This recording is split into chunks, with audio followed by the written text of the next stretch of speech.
Peter Baumann, welcome. Thanks for spending a few minutes. I'll stipulate that you and I have worked together. Recently, we teamed up to develop a strategic narrative for your company, ActiveNav, but I don't want to talk about that yet. First, I'd like you to just introduce yourself and talk about your company and what your role is. Yeah, sure, Bob. Good to see you again. So my name is Peter Baumann. I'm the Chief Executive of ActiveNav.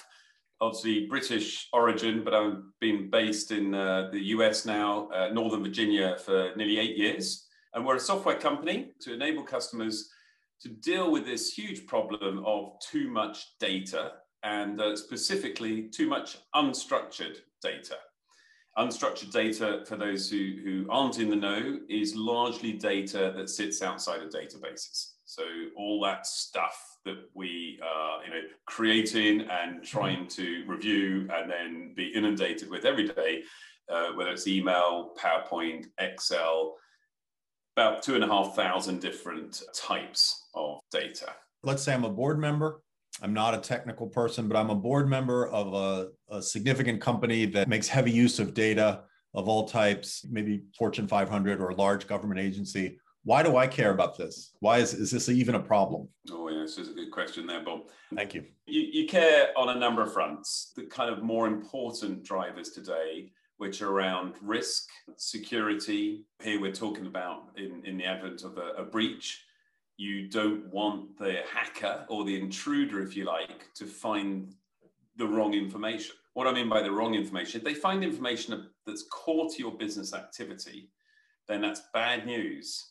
But it's potentially not as bad as a reputational damage of them finding information that isn't core to your business that has been left out there.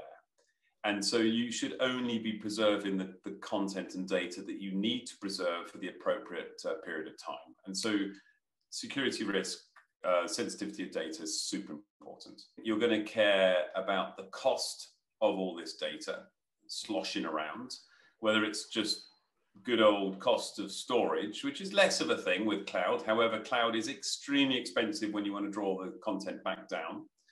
Whether it's the cost of the infrastructure, if you've got too much data syncing up across a small pipe, maybe globally or nationwide, that can be quite costly. So the kind of efficiency side. I was fortunate a while back to get a call from ActiveNav about the company's desire to create a strategic narrative for the company. Some people refer to it as vision and mission. Some people call it a North Star. But the strategic narrative, as I defined it, and I think you guys too, is a little bit more of a narrative, a longer form narrative that talks someone through, whether it's a new employee, a current employee, or investor, or vendor partner, that helps them understand the company's role in the bigger context. So I was thrilled to get that call. But what I really am curious about is if I tipped the dominoes backwards that ended up with me getting that call, what's the origin story? Where did that come from? Why? Was it a business thing? Was it a fluffy marketing thing? Where does the need for a strategic narrative come from? Again, I love the question because you don't often have time to stop and think about these things.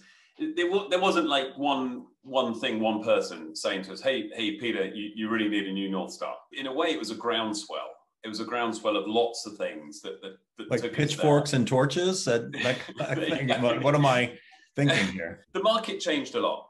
The right. Market had with the advent of all these privacy requirements and regulations, in the space of 3 years, the whole market changed, and you had a coalescing of all the different factions within the buy-in market, either talking to each other or having their drivers start to overlap, and it happened pretty quickly. It happened largely in the lead up to GDPR, and as a result of a number of large breaches.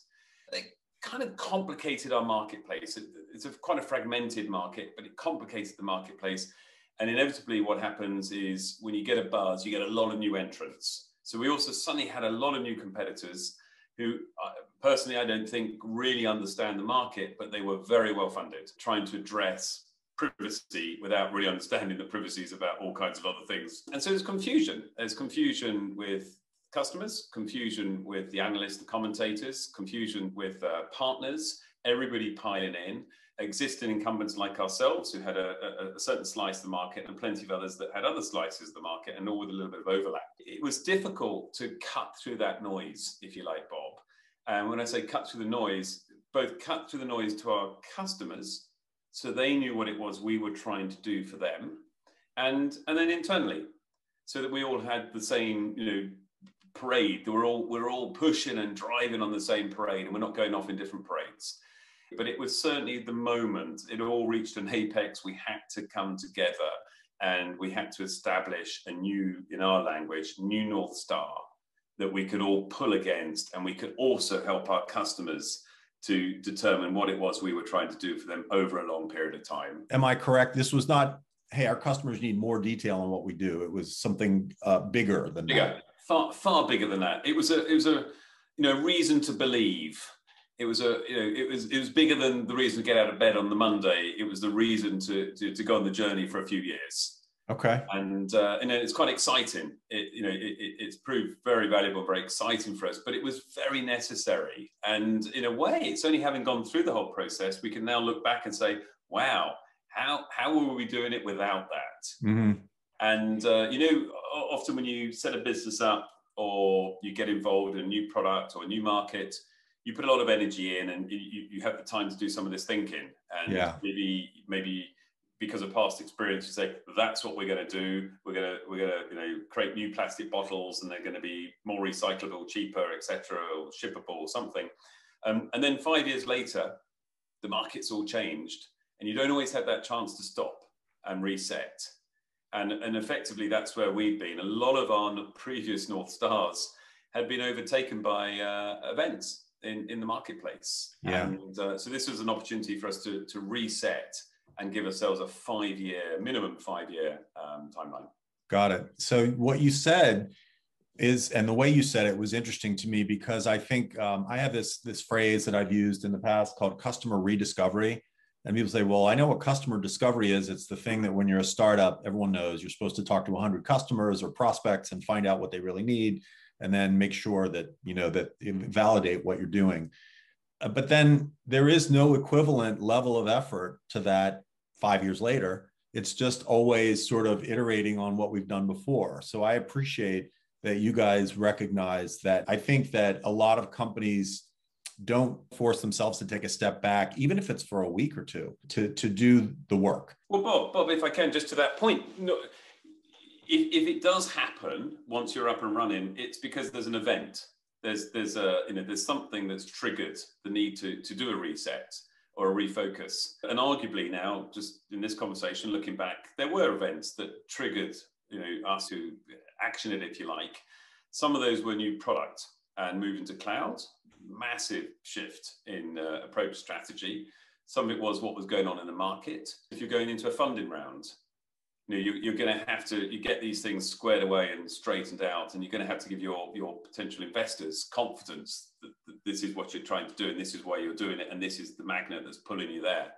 And so I think even in normal times, if you like, events come along that either force you to do these things or make it really clear that you'd be wise to take a pause and do it. And so inevitably there are a bunch of things that coalesced for us that also triggered us to get on with it and do it.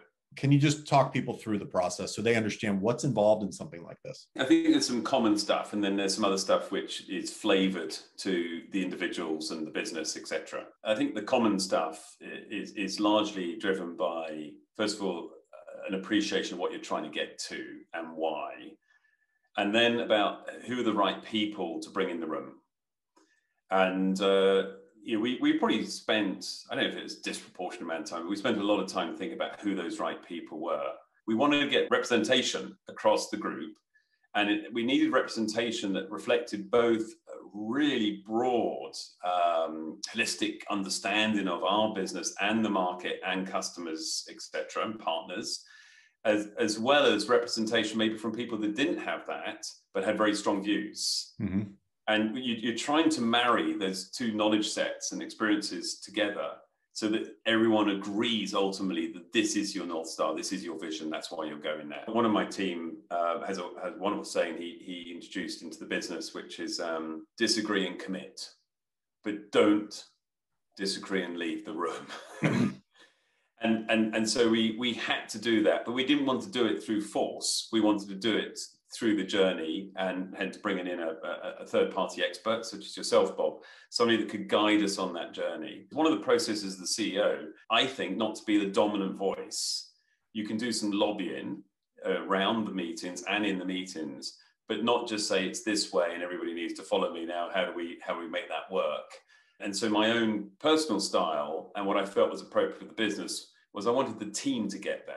I think that was one of the biggest accomplishments that we pulled off, actually, Bob. Not only are we really happy with our end results, but I think the process to get there was a real success. It was very empowering. Everyone understood why we chopped some things off and added some things into the mix. And when we got there, everyone looked at each other and said, "Oh my God, we got there."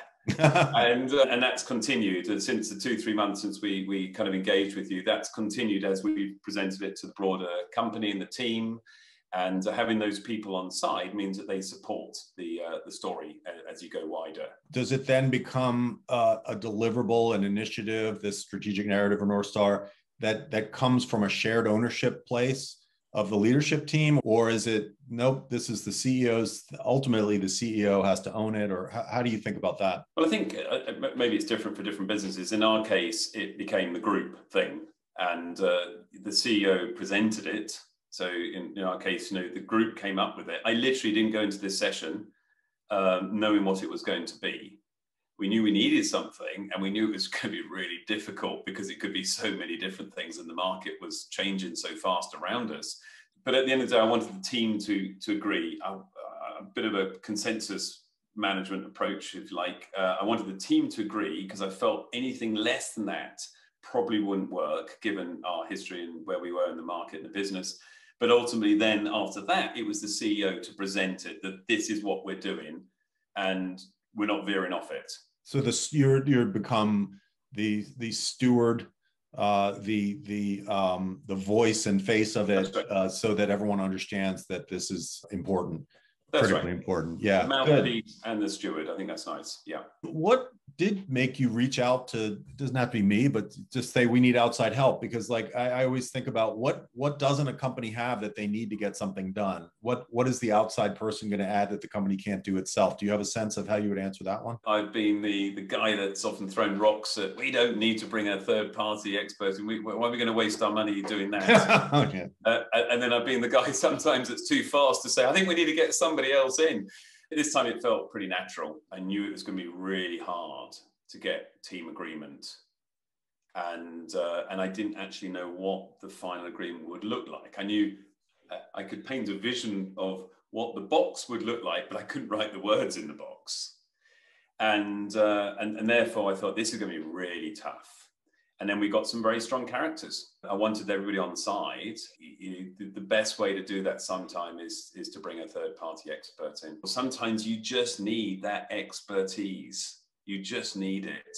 And it's because you could be stuck. You could be stuck in a quagmire. You could be frozen, status quo, limbo, because so many things are hitting you. You need something to come and break the impasse. And in our case, that was definitely part of it. I'll chime in with something I heard both right after I was fortunate enough to be selected, and then I heard it during the process of working together, and I heard it at the end, which was, look, I'm not a yes person. I'm not going to come in and just tell you what you want to hear. There may be some pushback, tension, whatever. And I was told right after the decision was made to hire me that was important because of the dynamics of the team and because of where the company had been and wanted to go. And then and I picked up some signs throughout the process that I had been hired because I'm not a yes person, and the expectation had been set, and therefore that empowered me to do what I do. I wouldn't have done anything differently otherwise, but at least I knew that it wasn't going to be a minefield right away. And then at the end, I found I got some of the same feedback, was that it was helpful to have someone who just wasn't waiting for direction and wasn't waiting to just take orders or write the report you wanted. Amongst the many stages we went through, so just for anyone watching this, there's a process of listening. I talked to each of the team members one-on-one. I think I talked to some other folks one-on-one just to sort of map out what the different perspectives were. I looked at a lot of information that you guys provided. I looked at some independent information to formulate a perspective and to start to understand what is the company better at than anyone else, even if it's just where we want to be versus where we are today. And it wasn't really about a competitive landscape, which I find is not, it's never as important as we worry it's going to be in these processes. I sort of went into the process of developing some themes. I liken it to plucking strings on a harp. When I come back and this theme sounds like this and looks like this one looks like this, and you sort of looking for, reactions, engaging reactions. And what happened at one of those theme meetings was that there was definitely some positive reaction, but at some point, your chief revenue officer, Dean, said, I like it. I sense that people like it. Bob, is it big enough? And I will tell you, I don't think it was. And I think he made it better, and whoever else agreed with him. So I think that speaks to the comfort and collaboration, or the safety of being able to have that conversation. I am so happy that he said that. I'm not sure he had to, but he did. And he caused another round of activity that then got us where it seems like to this good place. 100%. And I remember when we were interviewing you, if you like, Bob, it was one of the requirements. I didn't want someone, I needed something more than someone just coming in and kind of whiteboarding strategy on how we get there. We actually need somebody to pick up the pen and write stuff down. This was a strategic requirement we couldn't fail on. And Bob, that's where that was fantastic with you. You were literally presenting stuff back to us before the meeting and then in the meeting. And as you say, there was a moment when we thought we were nearly there. It wasn't quite exciting, big enough. And Dean felt comfortable saying it to you, and you felt comfortable him saying it to you. We've got to go another round. We would have ended. We would have said, oh, that's good. But we wouldn't have been quite excited enough. When you do a strategic narrative, this one happened to be over 10 pages and it's a story. Where are we today? Where do we see the market being? What are our customers' problems? But it's written in a very friendly way and an engaging way. It's supposed to be. But there is a tip of the spear where if you come up with a theme, you should come up with a theme, not a tagline, but something that is memorable and shareable, that is relevant to the target audience and other constituencies. We get to this sharp tip of the spear on top of the strategic narrative and woven into it that ended up being 3 words that turned out to be very powerful. And they're right behind you, zero dark data. Why don't you tell us about what that means? We wanted to incorporate what the problem was that our market was suffering, and at the same time, what the end result would be of resolving that problem. And dark data, it's a nice collective approach, if you like, to all the data that sits in an organization that they shouldn't have. And often data they don't know they have. Privacy data, PII, sensitive, toxic. Toxic's really important. Toxic could be things like password files that have been inadvertently saved, and they've been forgotten about and left in the wild. And so that's another term used, wild, data in the wild. Just for context for people, is this 10% of your entire data, 10, 20%, 50, 90? So unstructured data is typically 80% of an organization. 80%, okay. But you might only need one file that could result in irreparable damage on a business. It doesn't have to be 2 billion files, which right.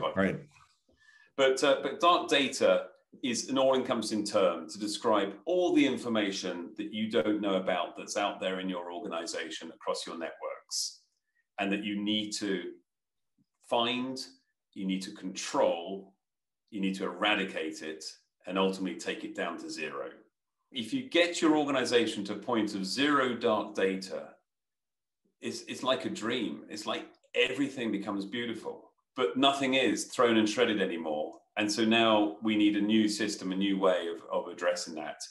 And if you can eradicate all that data, then everything else in the organization becomes more efficient. It becomes a force multiplier, a massive force multiplier, because you're not dealing with, you don't have to keep bringing in compensating techniques, i.e. symptoms of the disease. You're actually dealing with the disease at source. And organizations literally spend hundreds of millions dealing with the symptoms. And they put effectively Band-Aids on all these things. Or we need more document records management. We need more content management. We need better search. We need more storage space. We need redundancy, duplicate, et cetera, et cetera, et cetera. We need better insurance policies to cover the risk. And what are they all doing? They're all trying to deal with the data, which is out of control. And if the data were in control, all those other things, which you probably still need, become far more efficient and cost effective. Beautiful.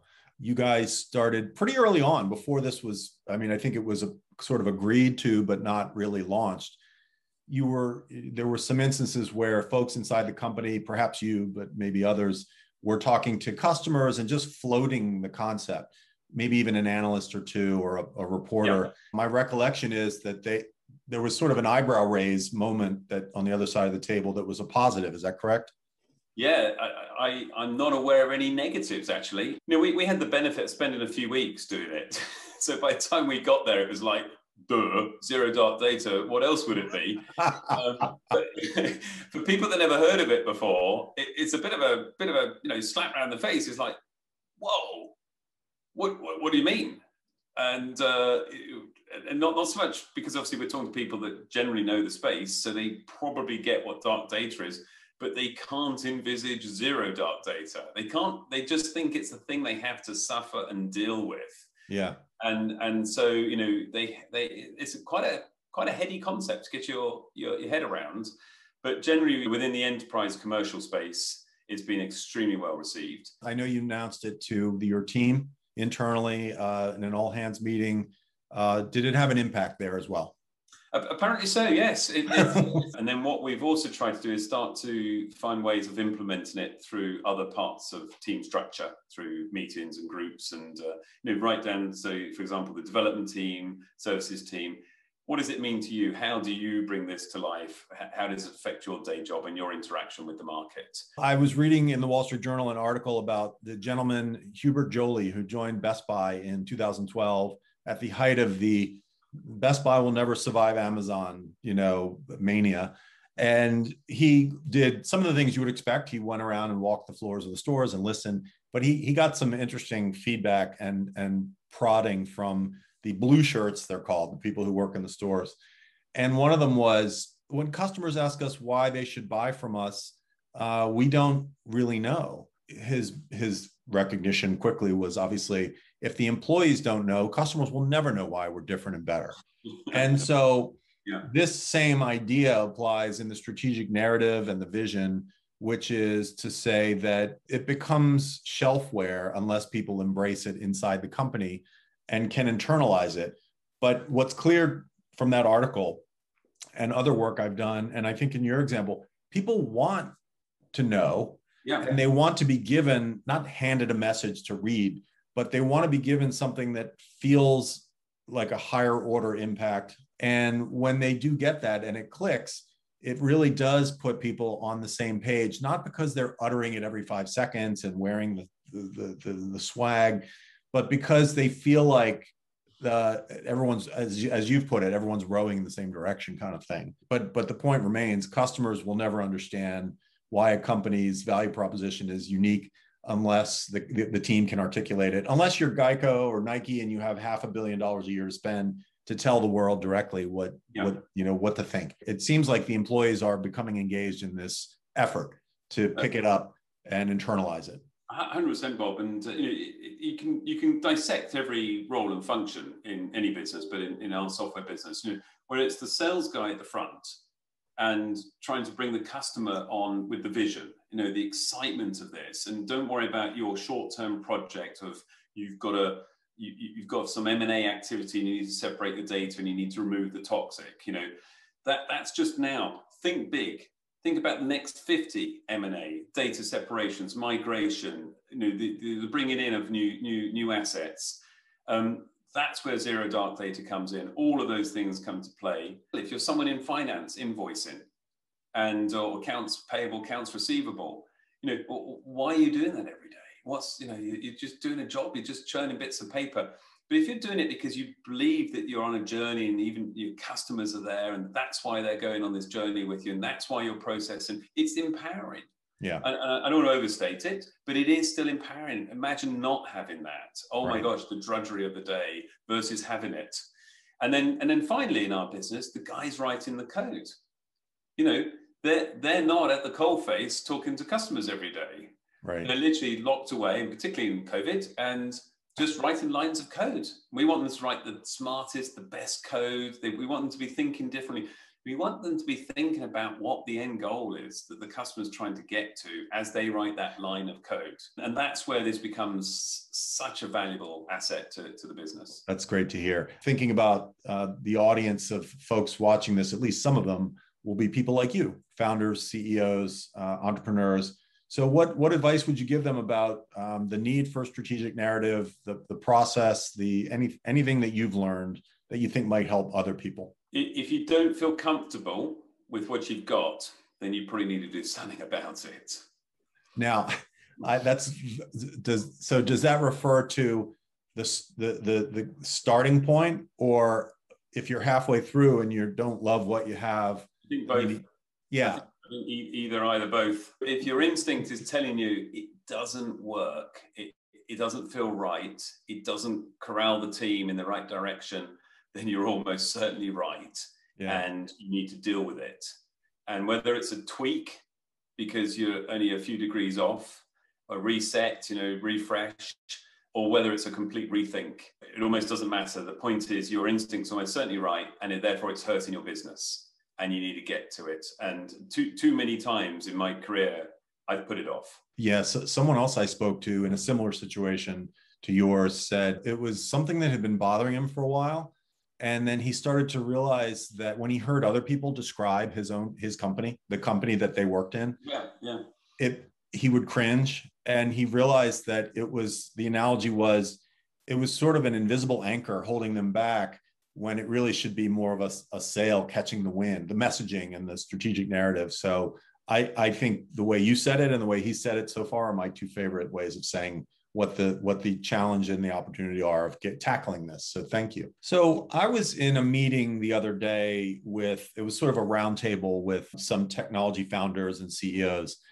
And when the subject came up of vision, there were at least two of the folks on this Zoom meeting said, yeah, you know what? Execution and traction solve all those questions about vision. Now, if you had been sitting there on that same call, would you have agreed with that? Or would you have counseled them a little bit like, well, let me just give you our experience. I didn't say much. I was not there to pitch anything. But I did find myself wondering, how would someone like Peter respond who's been through this process? So with respect to the guys that said that, who I don't know, I think I've been in that misplaced place previously. Okay. And they're wrong. So they're about to hit some quicksand or something that you've already been through. Okay. That's right. All right. Now I can send them this video. That's right. I'm thinking exactly. So I'm thinking back to why did I react that way? Probably because I didn't have the space to think differently. And it could be because you're too in the weeds, things are moving too fast, or the last thing in the world you want is to get involved in that kind of brain space whiteboarding thinking session, because you might be fearful of where it's going to land. And so maybe it's just a point in time, but there's certainly been points in my last 10 years of this journey where I didn't want to entertain that discussion. I've literally never thought about it until you bring it up, Bob. That said, I always knew, if you like, I always understood the theory was probably right. You still need to have a clear vision, an idea, a supporting mission that everyone's pulling against the same direction. Sometimes it was hard to get to it. It's always very fun to talk to you. And I hope we'll catch up again soon. And you'll keep me posted on things. You got it. Will do. Thanks very much, Bob.